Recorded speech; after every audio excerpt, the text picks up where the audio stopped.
పూర్తి వివరాలు చూసే ముందు మా ఛానల్ ని సబ్స్క్రైబ్ చేయడం మర్చిపోకండి. శ్రీ గురుభ్యో నమః. శ్రీ మహాసరస్వత్యై నమః. ఓం నమః శివాయ. నారాయణ శాస్త్రి ఆస్ట్రాలజీ ఛానల్ వీక్షిస్తున్నటువంటి ప్రేక్షక మహాశీలకు స్వాగతం, సుస్వాగతం.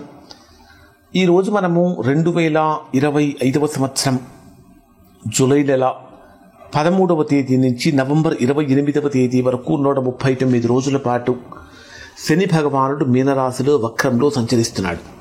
ఈ 139 రోజులు కన్యా రాశి వారిపై ఎటువంటి ప్రభావం ఉంటుంది, ఎటువంటి జాగ్రత్తలు తీసుకోవాలి, ఎటువంటి పరిహారాలు పాటించాలి అనే విషయం తెలుసుకుందాం.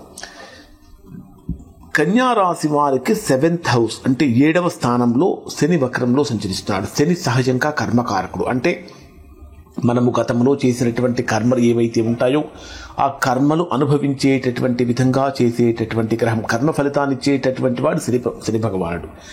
7th హౌస్ దేన్ని సూచిస్తుందంటే జీవిత భాగస్వామిని, దాంపత్య జీవితాన్ని, వ్యాపార భాగస్వామ్యాలను, ఒప్పందాలను, ఇంకా ప్రజలతో సహకారాన్ని, సామాజిక పరమైన సంబంధాలు అంటే సోషల్ రిలేషన్స్, సోషల్ యాక్టివిటీస్ ఇవన్నీ కూడా తెలియజేస్తాయి. అలానే 7th హౌస్లో మనకు న్యాయపరమైనటువంటి వ్యవహారాలు, విదేశీ సంబంధాలు, వ్యాపారాలు, మానవ సంబంధాలలో చిత్తశుద్ధి, నిబద్ధత ఇవన్నీ కూడా మనకు 7th హౌస్లోనే తెలుస్తాయి. ఇక్కడ మనము అంటే 1 by 1 కనుక మనం పరిశీలించినట్లయితే ఫస్ట్ 7th హౌస్ అనేటటువంటిది జీవిత భాగస్వామ్యకి అంటే దాంపత్య జీవితానికి సంబంధించినటువంటిది. కాబట్టి 7th హౌస్లో శని వక్రంలో సంచరించేటప్పుడు దాంపత్య సంబంధాలలో పునర్నిర్మాణం అంటే చాలా జాగ్రత్త అవసరం. అంటే రీకన్స్ట్రక్టివ్ మెథడ్లో వెళ్ళాలి తప్ప ఎక్కడ కూడా డిస్ట్రక్టివ్ మెథడ్లో వెళ్ళకూడదు. డిస్ట్రక్టివ్ అంటే అంత కూల్చుకుంటూ వెళ్ళకూడదు. ఏదైనా పొరపాటు జరిగితే వాటిని తగ్గించుకుంటూ గొప్పగా ముందుకు వెళ్ళేటటువంటి విధంగా అంటే పునర్నిర్మాణం అనేది చాలా అవసరం అవుతుంది. గతంలో ఎప్పుడో ఏదో ఒక చిన్న పొరపాటుతోటి కుటుంబంలో ఇబ్బందులు కలిగి ఉంటే వాటిని తీసుకొని మరలా వాటిని గురించే ప్రస్తావిస్తూ కుటుంబ జీవనాన్ని అస్తవ్యస్తం చేసుకోకూడదు. కానీ ఇక్కడ ఏం జరుగుతుందంటే కన్యారాశి వారికి శని వక్రంలో సంచరించేటటువంటి రోజుల్లో పాత గాయాన్ని మళ్ళీ పైకి లేపుతూ ఉంటారు. అటువంటివి చేయటం వల్ల ఇబ్బందులు కలుగుతూ ఉంటాయి. కాబట్టి పాత గాయాలు అంటే గతంలో జరిగిన సంఘటనలు మరలా వాటిని రీకాల్ చేయటం అనేటటువంటిది మంచి పద్ధతి కాదు. అలానే జీవిత భాగస్వామితో సంబంధాలలో కొంచెం అంటే ఏ విధంగా ఉంటుందంటే కోపం యొక్క తీవ్రత కూడా పెరుగుతుంది. కాబట్టి కోపాన్ని కూడా తగ్గించుకోవాలి. ముఖ్యంగా చెప్పాలంటే ఇక్కడ కన్యా రాశి వారికి ఇది ఒక ప్రధానమైనటువంటి పాయింట్. శని కర్మకారకుడు అంటే మనము చేసినటువంటి కర్మల యొక్క ఫలితాన్ని అందించేటటువంటి గ్రహం.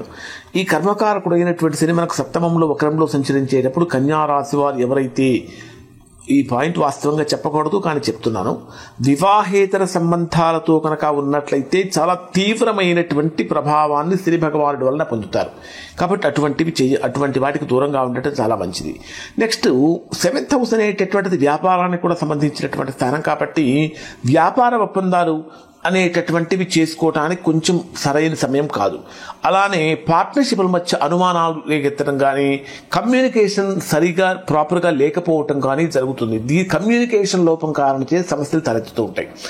ఏదైనా 7th హౌస్ అనేటటువంటిది మనకు వ్యాపారానికి, కొత్త కాంట్రాక్ట్స్ కూడా సంబంధించేటటువంటి స్థానం. కాబట్టి శని వక్రంలో సంచరించేటటువంటి రోజుల్లో కాంట్రాక్ట్లు అనేటటువంటివి అర్ధాంతరంగా రద్దయిపోవడం జరుగుతుంది.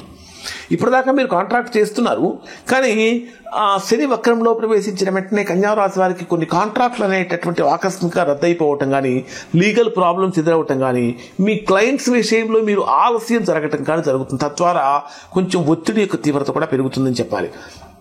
అలానే ఉద్యోగపరంగా కనుక తీసుకుంటే ఉద్యోగం హెడ్ ఆఫీస్కి, మేనేజ్మెంట్కి మధ్య సరైనటువంటి మద్దతు లేకపోవటం వలన మీరు కొన్ని సమస్యలలో ఇరుక్కునే అవకాశం కూడా కనిపిస్తూ ఉంటుంది. ఏదైనా ఒక ముఖ్యమైనటువంటి విషయాన్ని మీరు ప్రజెంట్ చేయాల్సి వచ్చినప్పుడు ఆ ప్రజెంటేషన్లో తడబాటు ఎక్కువగా పెరుగుతూ ఉంటుంది. అంటే మీలో బాగా సబ్జెక్ట్ ఉన్నప్పటికీ కూడా కమ్యూనికేషన్ ప్రాబ్లం కారణం చేత సరిగా ఎక్స్ప్లెయిన్ చేయలేకపోతారు. ఇది విద్యార్థులకి, ఎంప్లాయీస్కి ఇది మీకు ఖచ్చితంగా తెలుస్తుంది.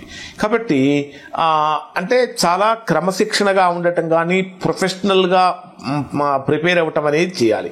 తర్వాత పబ్లిక్ రిలేషన్స్ ఏ విధంగా ఉంటుందంటే మీ మాటలకు కానీ మీ చర్యలకు కానీ అతి తీవ్రమైనటువంటి ప్రతిస్పందనలు కూడా వస్తాయి. అతి తీవ్రమైన ప్రతిస్పందనలు అంటే జనరల్గా మనం ప్రస్తుతం సోషల్ మీడియా చూస్తూ ఉన్నాం. ఫేస్బుక్లో కానీ, వాట్సాప్లో కానీ, ట్విట్టర్లో కానీ, ఇన్స్టాలో కానీ, లింక్డ్ఇన్ ఇట్లా మనం ఏదైనా ఒక పోస్ట్ పెట్టినప్పుడు కొన్ని సందర్భాలలో దానికి అంటే మీరు జనరల్గా ఏదైనా ఒక పోస్ట్ ఫార్వర్డ్ చేసినా లేదా ఒక పోస్ట్ పెట్టినా దానికి సంబంధించినటువంటి తీవ్రమైన ప్రతిస్పందనలతో మీరు విక్రయ అవకాశాలు ఉంటాయి. కాబట్టి ఈ శని వక్రంలో సంచరించేటటువంటి రోజుల్లో అన్వాంటెడ్ పోస్ట్ కానీ అన్నెసెసరీ పోస్ట్ కానీ సోషల్ మీడియా ప్లాట్ఫామ్లో ఎక్కువగా ఓవర్గా యాక్టివ్గా ఉండటం కానీ మంచిది కాదు. ఇది మీరు కొంచెం తగ్గించుకోవాల్సినటువంటి పాయింట్ అని చెప్పాలి. తర్వాత న్యాయపరంగా కనుక పరిశీలించినట్లయితే శని వక్రంలో సంచరించేటటువంటి రోజుల్లో చట్టపరమైన సమస్యలు లీగల్ ప్రాబ్లమ్స్ అనేటటువంటివి కొంచెం ఎక్కువగా క్రియేట్ చేస్తాడు. అలానే ఇక ఈ శని వక్రంలో సంచరించేటటువంటి రోజుల్లో కొన్ని రకాలైనటువంటి ఫిర్యాదులు కానీ గందరగోళాలు కానీ అంటే వ్యాపారపరంగా ఉద్యోగపరంగా కొన్ని ఫిర్యాదులు జరిగి ఇబ్బందులు కలిగించే అవకాశం ఉంటుంది. తర్వాత 7th హౌస్ ప్రేమ సంబంధాలు కూడా సంబంధించినటువంటి స్థానం కాబట్టి ఈ శని వక్రంలో సంచరించేటటువంటి రోజుల్లో ప్రేమికుల మధ్య దూర భావన పెరుగుతుంది, అంటే దూరం అయిపోవటం పెరుగుతుంది. లేదా ఏ విధంగా అనిపిస్తుందంటే 7th హౌస్లో శని వక్రంలో సంచరించేటప్పుడు వీళ్ళు కేవలం నన్ను టైంపాస్ కోసం మాత్రమే నాతో మాట్లాడుతున్నారు, అంటే కాలక్షేపం కోసమే మాట్లాడుతున్నారు, కాలక్షేపం కోసం మాత్రమే టైంపాస్ కోసం మాత్రమే ఇలా చేస్తున్నారు అనే భావన పెరిగి దూరం అయిపోయే ప్రమాదాలు కూడా ఉంటాయి ఖచ్చితంగా.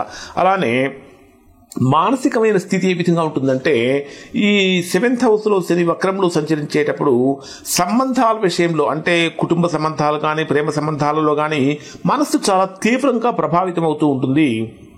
అలానే